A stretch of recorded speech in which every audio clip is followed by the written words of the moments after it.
Abner, you could learn a thing or two, or five, from the Pilgrims' work mentality. They learned how to work the land and make a life for themselves, a life in a hostile country. They didn't let hardship get the better of them. They took hardship and let it make a better person out of them. Then they made a better life around them for themselves and for those they cared about. The Pilgrims didn't come to America, then let the toughness turn them back home. They didn't get kicked out of the land by its harshness. They conquered it. They also had help. The help of those who had lived on the land for a long time before they got here. True, very true.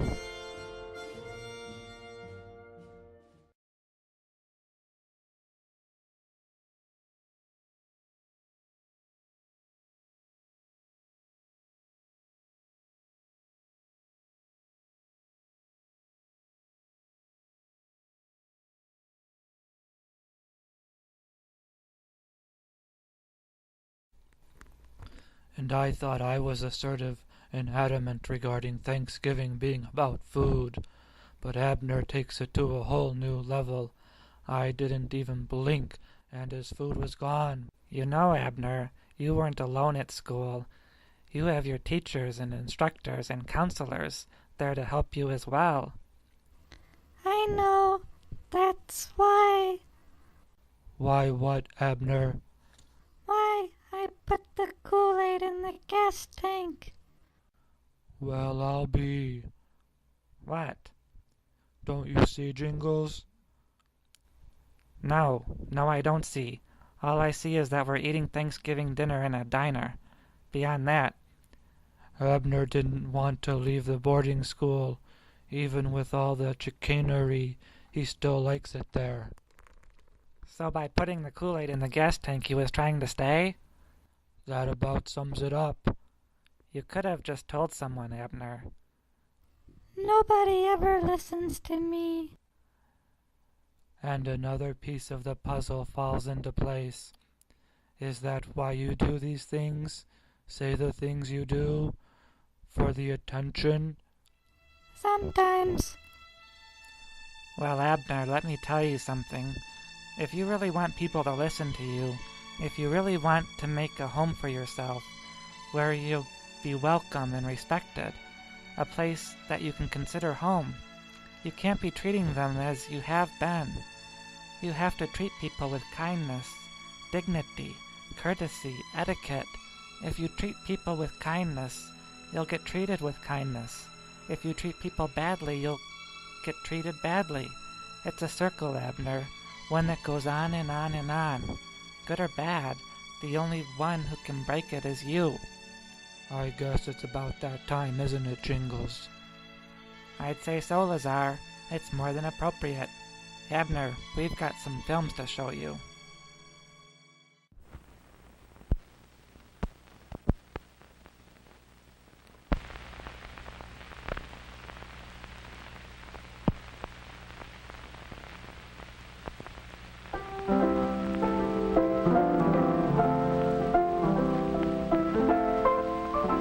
This is a story of a holiday and home.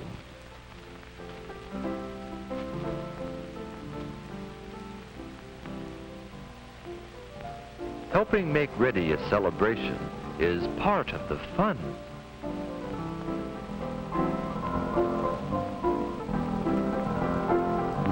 Especially for one of the nicest days of the year, Thanksgiving.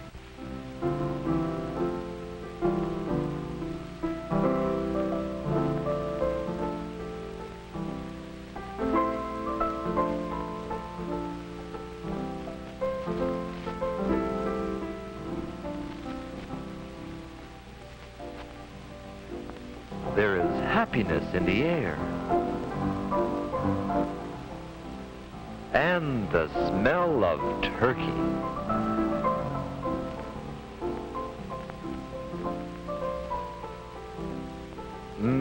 That does look good.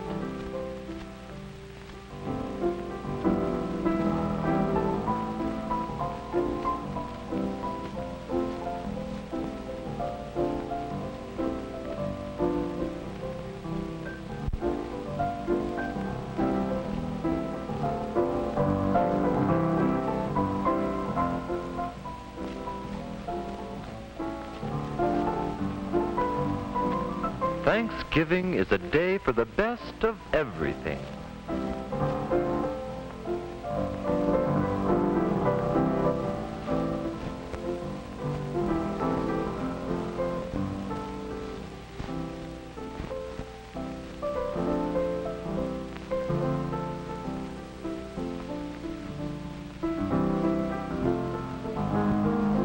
And friends invited to dinner.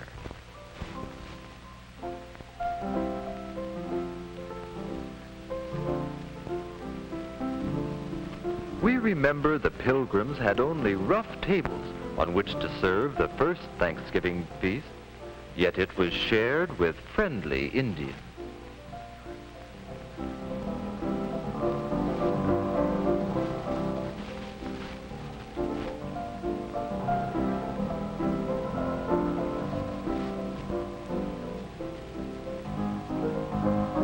It is good to share a holiday with friends.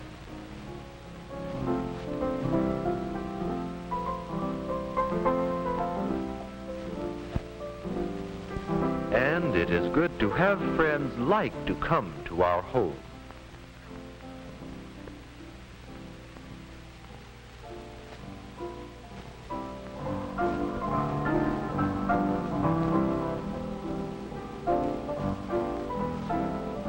Good manners make people happy, and good table manners make eating together a happy time.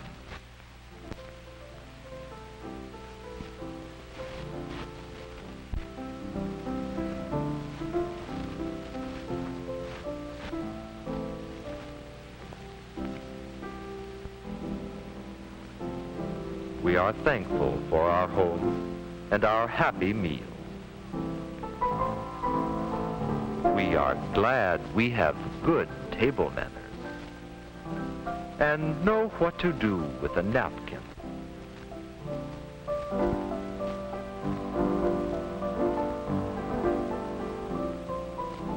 And how to use a spoon in eating soup easily without noise.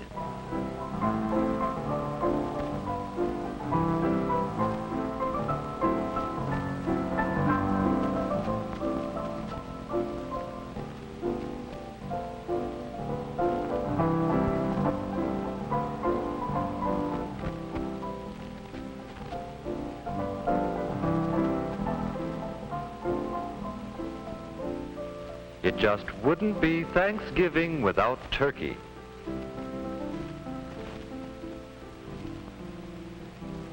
We know Mother knows how to cook it. And Father knows how to carve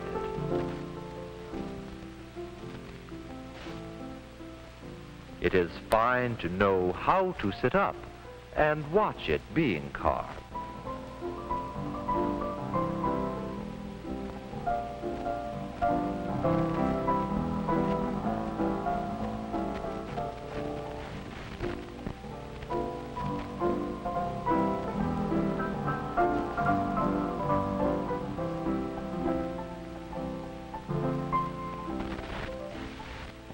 You would know this is a holiday plate.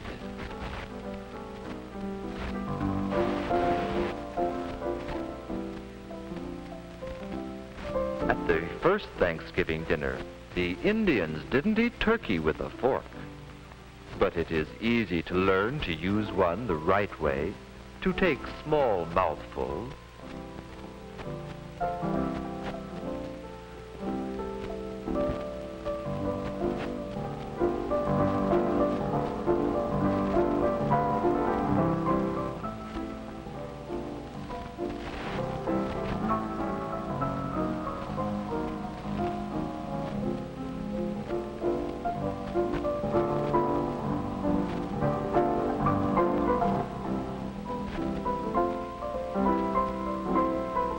and how to butter and eat bread in small bites, so we never have to talk with food in our mouths.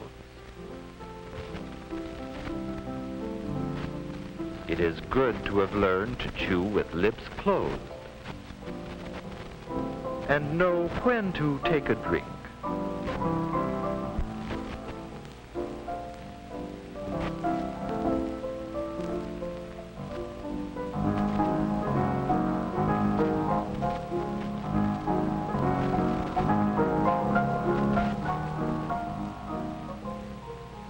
Good table manners keep our meals happy meals, and those who eat with us happy.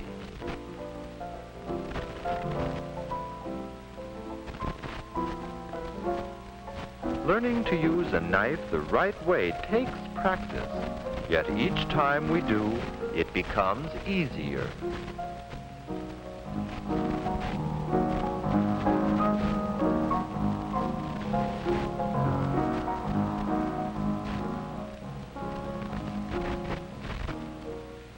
What to do with a knife and fork, even when finished using them, is part of eating well.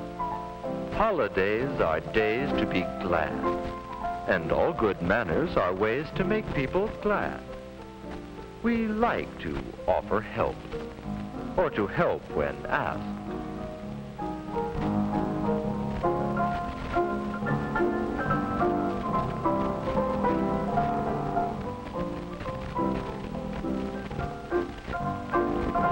Nice to talk with others and to know when to wait and listen.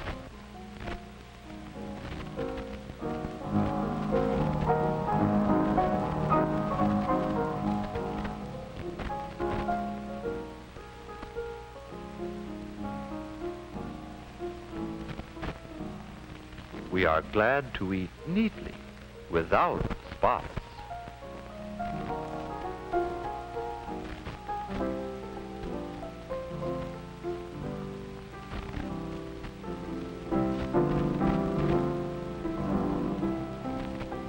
Holidays are fun.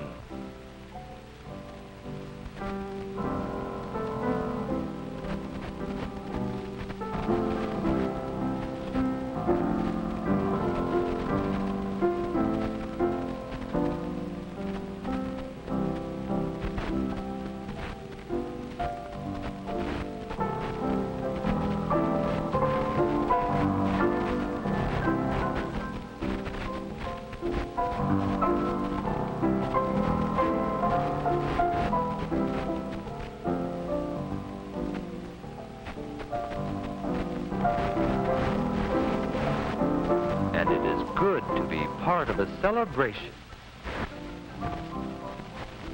It is fine to have learned so much and to have so much in our home to make holiday celebrations happy.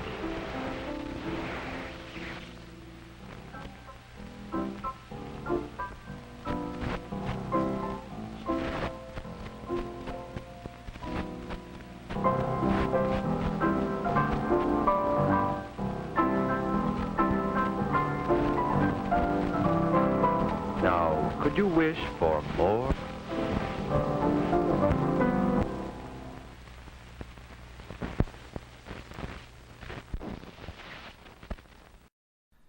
The lifetime educational effect of social etiquette films has been timed at 5 seconds.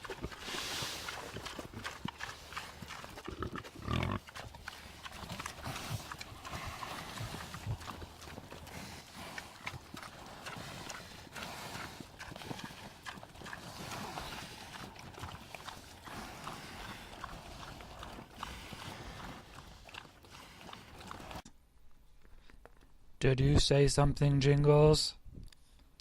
Only to myself and to the 4 walls, the roof, and whatever furniture in the kitchen might be listening. As Lazar and Abner continue to enjoy their Thanksgiving dinner, this is, as always, my time to remind all of you that Thanksgiving is about far more than stuffing your face.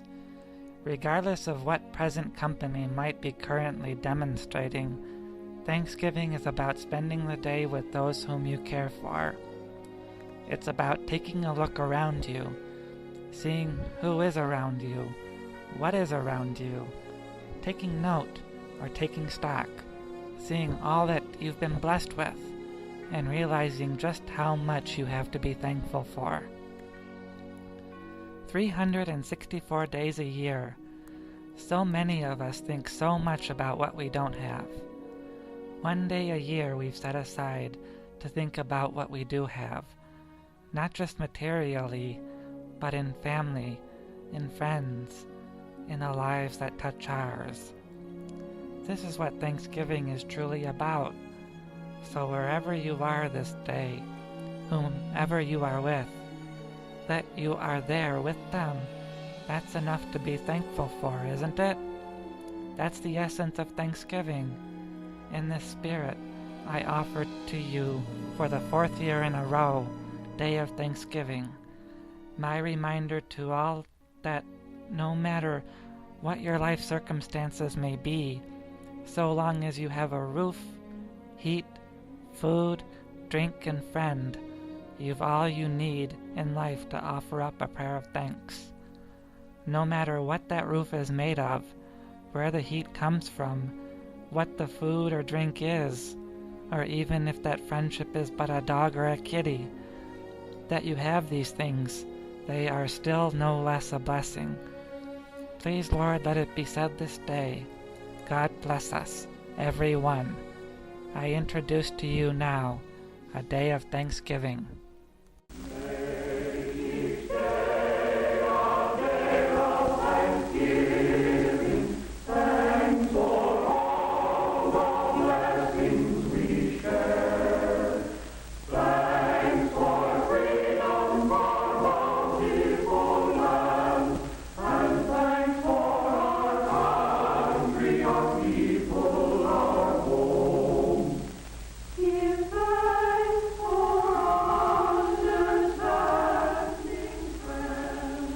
I'm Bill Johnson. Around here, they just call me Dad.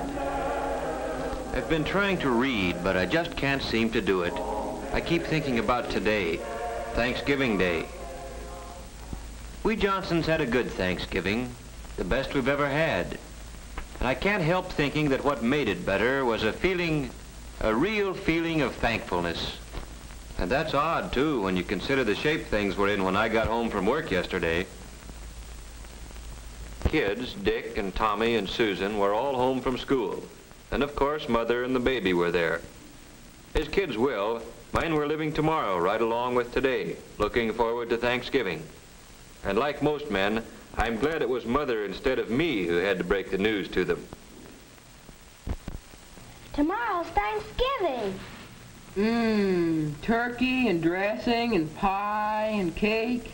And fruit salad and whipped cream and cranberries. Gee, I can hardly wait. Me too.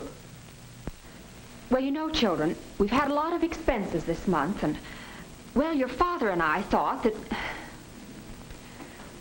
well, the truth of the matter is, there just won't be any turkey this year. No turkey for Thanksgiving? Oh, I'm going to make a pumpkin pie. We'll have plenty to eat, but, well, we'll just have to get along without turkey. Mom, you don't mean it. It won't be Thanksgiving at all. Even the Pilgrims had a feast. After all, isn't that what Thanksgiving's for? I don't think it's fair. And it was right there that I came in, right in the thick of it.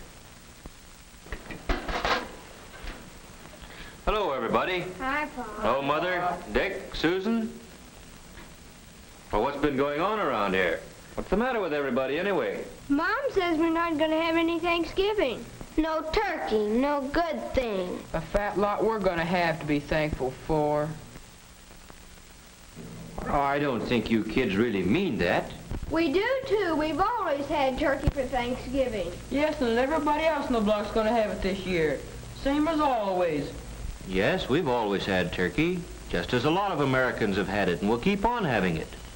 Turkey on Thanksgiving's a great American tradition. But what you kids are saying makes it sound as if the turkey's the only thing we had to be thankful for. Well, gee whiz, no, Dad. It's not that at all. Oh, I know, Dick. With turkey, it's easy to lose sight of what Thanksgiving really means. And don't think we're just making excuses because we don't have any turkey this year. We know it'll mean a lot more to us the next time we do have it. Well, sure. Suppose we don't have a bang-up feast. We're still a lot better off than the Pilgrims. That's it, Dick. Do you other kids see what Dick's trying to say? Turkey or no turkey, we've still got all the freedoms and privileges the Pilgrims gave us. And out of those privileges have come a lot of things. Things the Pilgrims never even dreamed of. Why, we could make a list a mile long. Why don't we do it? Now, hold on a minute. You've got the idea, but it isn't something you can write down like a grocery list. You've got to feel it down deep before you can really be thankful for anything. I tell you what let's do. Let's take a little more time to think this over. When you get right down to it, there are some pretty tough decisions in making up your mind what means the most to you. Your life? Sure, that's one thing you can't get along without. But do you know that there are some places in the world today where you have to get along without just about everything else? Golly, Daddy. I guess I kind of got carried away. But I'll bet you one thing. If we really think over what we have to be thankful for, when we sit down to whatever Mother fixes to eat tomorrow, we'll be one family in America that will really have a Thanksgiving dinner. Well, that's how it got started. The Johnsons didn't have any turkey. And the kids, no, I mean everybody, likes to make something special out of a special day. So we fell back on something as old as the Pilgrims, toting up the common, ordinary blessings that we had to be thankful for. That night, I'd see Dick there building his model airplane and Susan just playing. Only they weren't just playing. They were mulling things over, thinking big thoughts for such young heads. And as for Mother and Tom and baby Janet, and yes, me too, it was as if we had our eyes open for the first time. Things there were to appreciate in just any ordinary day in America. When we took our places around the table and we were ready. And then, well, we all knew it. There are some things you just can't say. But everybody in his own way knew what he had to be thankful for, and that this was the time to think about it. Tom was first. I am thankful for getting plenty to eat all the time, with extras that count, like cookies and milk after school. Like Mom says, I'm hungry all the time anyway, and if I didn't live in a country where there was plenty to go around, golly. And I'm thankful for the free public library, where I can get books about adventure. Jack London, Richard Halliburton. Gee, the way they tell a story is as good as being there yourself. And it's free, with only a library card. Yes, Tommy thought about some of the things he ought to be glad for all the time. And somehow turkey and trimming seemed to matter a whole lot less than he thought they did yesterday. Well, then it was Susan's turn. Susan's a happy-go-lucky kid. You'd never credit her with thinking beyond her dolls, but she got right into the spirit of it. I am thankful we have what we need to wear. Though Mother says it's hard to keep up with us, we grow so fast. I never thought before how many clothes it takes for all kinds of weather, or how it would be to have to do without the right ones. I'm glad to be able to go to Sunday school, or go to any church I want, any Sunday. I'm thankful for my mother and daddy, that they are here with us, that both of them aren't too worried about things to take time to have fun with us. I'm glad we're a family, that families are still important in America. I guess Dick, being the oldest, was having some pretty serious thoughts. I am thankful for being able to get an education, for living where schools, all schools, open their doors to a guy who wants to learn, where school books are studied instead of burned, where a guy is rated by how much he knows, and the community is rated by how well it teaches him. I'm glad I've got a chance to play, batting a ball around once in a while. Stuff like that. I'm glad it's fun, growing up in America. Sure. Baby Janet's too young to understand the big word Thanksgiving. She's too little even to tell us the things that make her happy. But we can tell. And maybe she's thinking about them now. Maybe she's thinking about the fun of splashing around in the tub and about how good it feels to be clean. About playtime with Mother and the security she feels in Mother's arms. And as for Mother, seems she's always working, cooking, ironing, tending children, daylight to dark. What does she have to be thankful for? I am thankful that my children had the privilege of being born safely and of growing up healthy and strong. I'm thankful that I have the privilege of guiding them as they become useful men and women. And I'm thankful for all the things our American system makes possible for the Smiths and the Browns and the Johnsons, for washing machines, hot water out of a tap, and a telephone to call the doctor when one of the family is sick. A car to get Dad to work. Yes, I'm thankful for all the things free people working together can produce. I'm thankful that when my neighbor drops in to borrow a cup of flour, we've got the right to talk about anything we want to. The parent-teacher project, the new mayor, or Jane Jones' hat. And last of all, I'm truly thankful for the peace of mind that Dad's job brings, for knowing that even though there are lots of luxuries we can't afford, there still will always be enough to go around for the things we have to have. I'm glad Dad doesn't work slave hours, that there are evenings and Sundays and vacations when we can all be together. That's Mother for you, grateful for what America means to her family. And now for me. I've got so many things to be thankful for. I'm thankful for this house. It may need a coat of paint, it has a mortgage, but it's ours, a place where we can be together in privacy. And I'm thankful for the thing that makes this house our home, the happiness here, not just today or on Christmas morning, but on a day-to-day basis all through the year. For knowing that a knock on our door means nothing to fear. A friend calling, or maybe a bill collector, or a kid selling magazines. You never know what to expect. But you can count on one thing. It's not going to be some political gangster coming to drag one of us off to jail because we believe in freedom. And I'm glad that that freedom we've got lets me choose the kind of work I like and can do best. Taking a sluggish motor and making it hum again. Makes me feel that somebody got to his work, or wherever he had to go, just because of me. And feeling like that gives me a lot of satisfaction. And I'm thankful for my newspaper. Just a few cents worth of printer's ink and paper, but more valuable than any amount of money. Because in it, the editor's got the privilege of printing what he thinks. And I've got the privilege of agreeing with him or not, however the facts strike me. And both of us, the editor and I, have the right to act on our opinions on Election Day, to vote for the principles we believe in.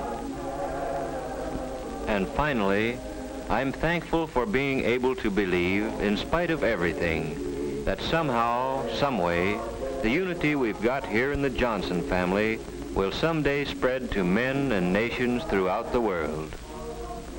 For all these things, we are truly and humbly thankful. Amen.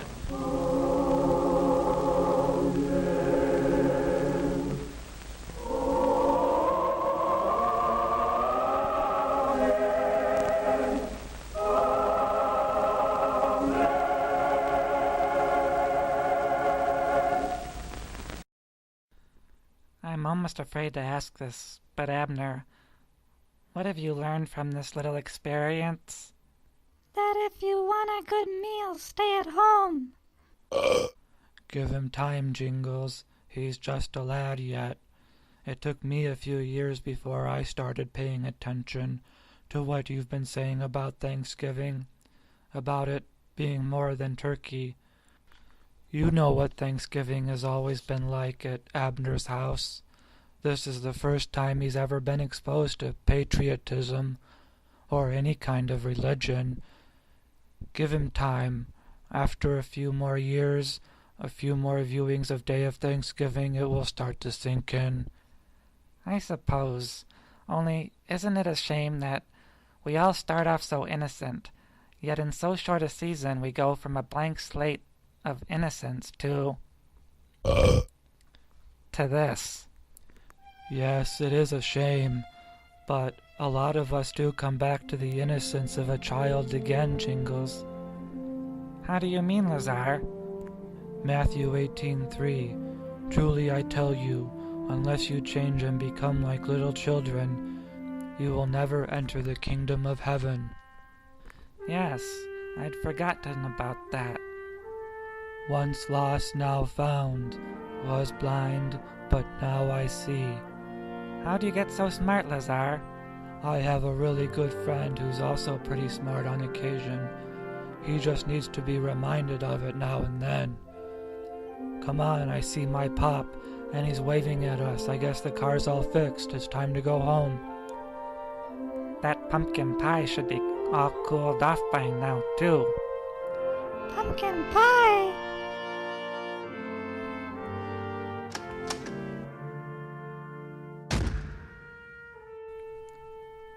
Get away from the gas tank, Abner. I'm not telling you again.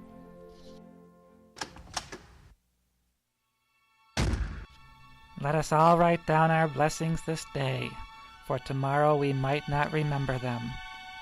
It doesn't mean that they are not still present or with us. It's just that we've forgotten them. The fault's in us, not in the blessing, or in the one who gives them. Happy Thanksgiving, everyone. God bless.